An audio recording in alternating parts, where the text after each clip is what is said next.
করলেও আসে, আমাকে কেন আমার মূল্যবান সময় ব্যয় করে এখানে আসতে হবে, এটা কি আপনারা জানেন না? যারা আজকে দায়িত্বশীল রয়েছেন বিএলও, যারা রয়েছেন ইয়ারও, এই আরো বা মাইক্রো অবজারভার, আপনারা জানেন না কি চলছে? আপনারা জানেন না আজকে এখানে কি হতে চলেছে? আপনারা কি করছেন আপনারা সব জানেন।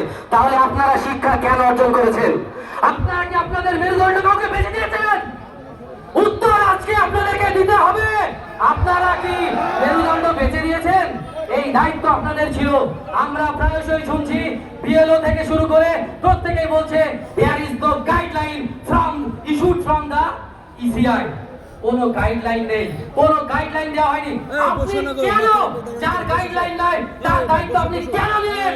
কেন আপনি আমার কাছে গিয়ে নমিনেশন ফর্ম জমা করলেন, ভর্তি করালেন কেন? এটা আপনাকে উত্তর দিতে হবে। আপনি বলছেন আমার কাছে কোনো গাইডলাইন নাই, আপনাকে জিজ্ঞাসা করতে গেলে আপনি বলেন আমি জানি না।